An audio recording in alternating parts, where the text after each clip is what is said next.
Hello बच्चों, कैसे हैं आप सभी। मैं ऋषभ पांडे। हाँ बच्चों, 30 जनवरी 2024 शिफ्ट वन में ये सवाल आया हुआ है। सिस्टम ऑफ लीनियर इक्वेशन से है। ये जो क्वेश्चन है वो सिस्टम ऑफ लीनियर इक्वेशन, जो चैप्टर है ना, सिस्टम ऑफ लीनियर इक्वेशन। और आपको बहुत कायदे से इन्होंने तीन इक्वेशन दे रखी हैं। पहली इक्वेशन, देन दूसरी इक्वेशन, देन तीसरी इक्वेशन। और इन्होंने कहा कि लेमडा और म्यू जो है आर में बिलोंग्स करते हैं। बहुत बड़ी बात नहीं, ठीक लिखा हुआ है। बट कहना है कि नॉट करेक्ट। बेटा यहीं पर थोड़ा प्रॉब्लम होती, नॉट करेक्ट। इसका मतलब ये ढूंढो कि करेक्ट वाले कौन कौन से हैं।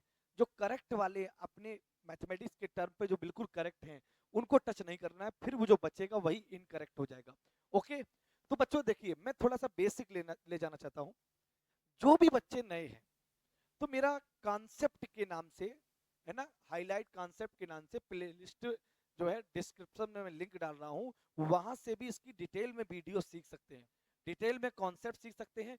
लेकिन फिर भी शॉर्टकट में मैं यहाँ बता दे रहा हूँ कि बेटा जैसे ये हमारे सामने, जैसे हमें तीन इक्वेशन दी गई हैं, तो क्रेमर भाई साहब हमसे कहते हैं कि भैया कैसे एक्स, कैसे वाई और कैसे जेड का मान निकाला जाए।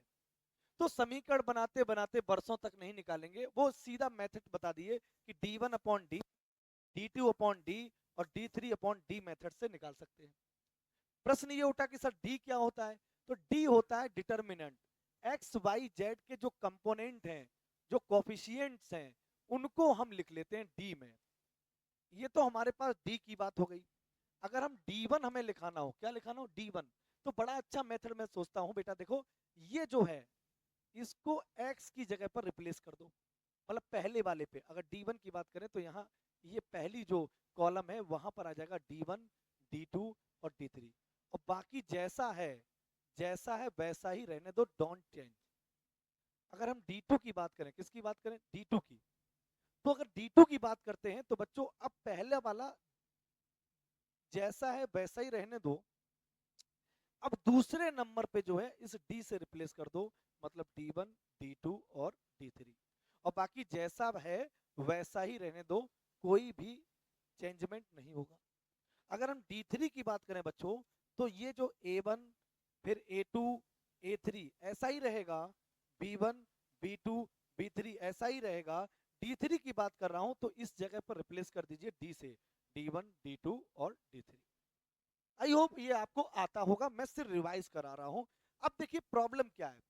अगर जो डी निकाला, डिटर्मिनांट निकाला, तो अगर determinant not equal to zero है, नॉट इक्वल टू अगर जीरो आ गया, ये नॉट इक्वल टू जीरो, तो बल्ले बल्ले मौज आ जाएगी। क्या, कंसिस्टेंट सोल्यूशन हो जाएगा। ध्यान रखना, पेपर में बड़ा जेई का एक नहीं बेटा, 20, 30, 40 सवाल जो है लगातार पूछे जा रहे हैं इसी पर।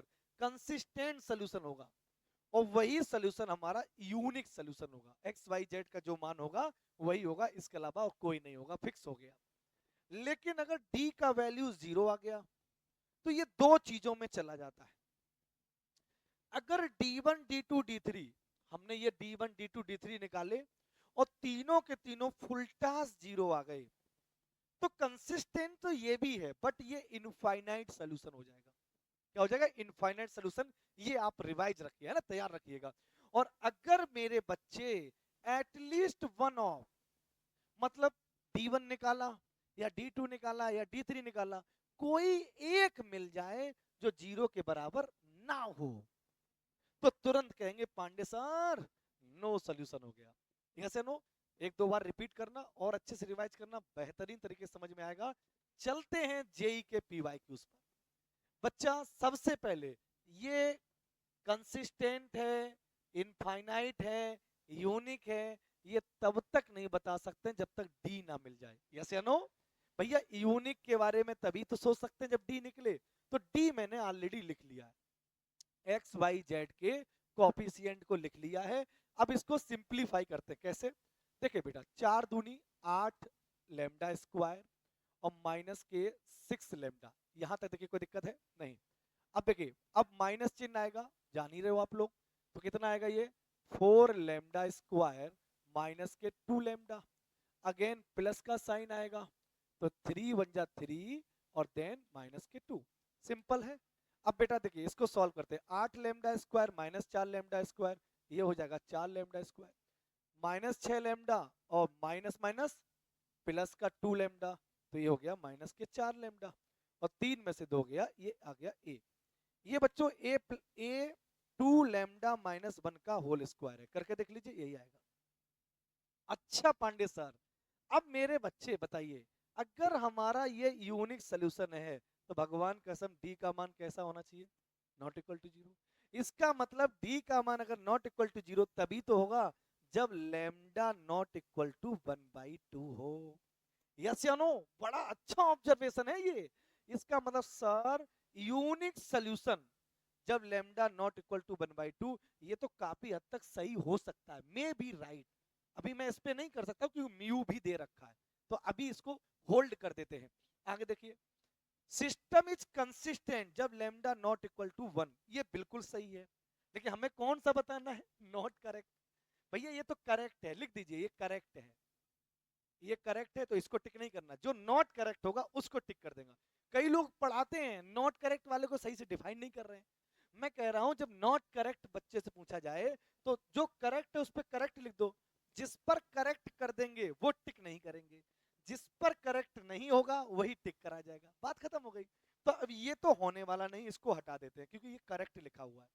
अब दूसरी बात, क्योंकि d not equal to zero जब लेमडा नॉट इक्वल टू 1 होता है तो आप लोग जानते हो यूनिक सोल्यूशन होता है, और वो कंसिस्टेंस होता है। कैसा होता है? कंसिस्टेंट भी होता है। अब इसको छोड़ो, आगे देखते हैं। System has infinite number of solution. अच्छा, जब लेमडा बराबर 1/2, हाँ, अगर लेमडा का मान, मेरे बच्चों ध्यान देना, लेमडा का मान अगर 1/2 हो गया तो डी तो जीरो हो जाएगा। अब यहां से दो केसेस आते हैं, जब डी जीरो हो जाता है तब दो केसेस, या तो इनफाइनाइट होगा या नो होगा। तो अब देखिए बच्चों, अब इनफाइनाइट के लिए तुम्हें पता है D1 D2 D3 निकाला जाता है, लेकिन सारा खेल किस पर टिका है? म्यू पर। तो अगर म्यू पर टिका है तो म्यू लाने के लिए बच्चों लेमडा को हटाओ, और लेमडा को हटाना तो ये D3 ले लो, सबसे जल्दी और सबसे बढ़िया काम है कि D3 ले लो। क्यों? ये कांस्टेंट है ही ऑलरेडी, और ये हमारा म्यू यहां शिफ्ट होके आ गया, और जब ये शिफ्ट होके यहां आ गया मेरे बच्चों, तो देखो प्यार से देखो, ये गुणा कर लो, ये हो जाएगा 2 म्यू स्क्वायर प्लस का 30 माइनस का 30 म्यू, और फिर माइनस ये हो जाएगा म्यू स्क्वायर प्लस का 15 म्यू स्क्वायर, है ना? ये माइनस ले लिया, म्यू स्क्वायर प्लस का 15 माइनस का 10 म्यू, और ये आ जाएगा बच्चों प्लस का 4 म्यू, और यहां से 3 एकम 3 माइनस का 2। अब देखो बेटा, अब इसको सिंप्लीफाई कर लीजिए। अगर सिंप्लीफाई करेंगे तो 3 में से 2 गया, कितना बचा? 1, तो इसको डायरेक्ट कर दीजिए 1, समय बचाने के लिए इसको 1 कर दीजिए। देखो 2 म्यू स्क्वायर और ये माइनस म्यू स्क्वायर, ये हमारा कितना हो जाएगा? Mu square. ठीक, ये म्यू स्क्वायर हो गया। आगे पढ़िए, ये म्यू स्क्वायर हो गया। अब आगे पढ़िए, ये माइनस के 30 म्यू है, और ये है 10 में से 4 गया, देखिए 10 ये है, और माइनस माइनस प्लस, तो 10 4 हो गया 14, और 30 म्यू में से 14 घटाओ तो मेरे बाल को माइनस के 16 म्यू आएगा। बोलो, ऐसे ही करना है, अभ्यास करिए इसको। 30 है और ये माइनस के 15 है, तो ये आ जाएगा 15। अगर आप इसके फैक्टर करेंगे तो बहुत सिंपल है, 15 एकम 15, 15 और 1, इसका मतलब यहाँ पर म्यू स्क्वायर माइनस के 15 म्यू, और माइनस का म्यू और प्लस के 15, तो एक आ जाएगा म्यू माइनस 15, और एक आ जाएगा म्यू माइनस 1। भैया अब मेरे बच्चे बता, अगर हमारा ये D3 ये जीरो कब होगा? भाई D3 अगर जीरो हो रहा है तो इनफाइनाइट सोल्यूशन का केस बढ़ेगा कि नहीं बढ़ेगा? तो अगर मेरे बच्चों ध्यान रखना, अगर हमारा म्यू बराबर 1 या 15 आ गया, चाहे 1 आए चाहे 15 आए, तो डेफिनेटली D3 का मान कितना आएगा? 0। और D3 अगर 0 बढ़ रहा है तो ये कहीं ना कहीं प्रिडिक्ट करेगा इनफाइनाइट सोल्यूशन को। किसको करेगा? इनफाइनाइट सोल्यूशन को। तो बच्चों देखिए, कह रहा है कि अगर म्यू बराबर 15 है और लेमडा बराबर 1/2 है, बिल्कुल सही है, ये भी करेक्ट बात लिखी हुई है, ये भी करेक्ट बात लिखी है, क्योंकि पांडे सर लेमडा बराबर 1/2 लेने पर ये जो डी है वो 0 हो जाएगा, तब या तो इनफाइनाइट होगा या नो होगा। लेकिन अगर म्यू बराबर 15 ले लिया तो इसमें रखने पर ये क्या आएगा, 0 आ जाएगा, ये क्या आएगा, 0 आएगा। इस वजह से ये बात भी सही लिखी। अब सिस्टम है जी यूनिक सोल्यूशन, बिल्कुल सही बात है। जब लेमडा का मान 1/2 के बराबर ना हो, बिल्कुल सही बात है भाई। लेकिन म्यू का मान नॉट इक्वल टू 1,15, बिल्कुल, ये तो और अच्छी बात है, ऑथेंटिक डाटा है, तो ये बात भी बिल्कुल करेक्ट है, इसमें भी कोई दिक्कत वाली बात नहीं है। ठीक है, अब प्रॉब्लम, अब आंसर तो यही है, पेपर में आंसर तो यही बता देंगे, लेकिन अब मैं इस पे भी प्रोनाउंसिएशन करूंगा कि सिस्टम है इनकंसिस्टेंट। हाँ, लेमडा बराबर 1/2 है तो इनकंसिस्टेंट, लेकिन क्या सिर्फ म्यू नॉट इक्वल टू 1 पे हो जाएगा? अगर म्यू नॉट इक्वल टू 1 पे ये कह रहे हैं, तो अगर कहीं म्यू बराबर 15 हुआ तब भी तो ये 0 आएगा, तब भी 0 आएगा, तब तो चांस इनफाइनाइट का हो जाएगा ना, तब तो चांस इनफाइनाइट सोल्यूशन का हो जाएगा कि नहीं हो जाएगा? तो सिर्फ एक म्यू को बोल देने से ये बात सही नहीं है, इनको म्यू नॉट इक्वल टू 15 भी बोलना पड़ेगा, तब इनकी बात बहुत हद तक, काफी हद तक सही हो सकती है। यस या नो? तो इसीलिए बच्चों एक इन्होंने नॉट इक्वल टू बोला, इस वजह से हम नहीं कह सकते, इसलिए बी इज इनकरेक्ट। देखिए बच्चे, अगर ये प्रॉब्लम का सोल्यूशन बहुत कायदे से कॉन्सेप्चुअल क्लैरिटी के साथ हुआ हो तो लाइक शेयर एंड सब्सक्राइब जरूर करिएगा, ज़्यादा ज़्यादा प्यार करिएगा। हम लगातार लास्ट 47 ईयर्स के जितने भी पीवाईक्यूज हैं वो हम सभी आपको सॉल्व करा रहे हैं mathematics by Rishabh Pandey sir के इस यूट्यूब चैनल पर।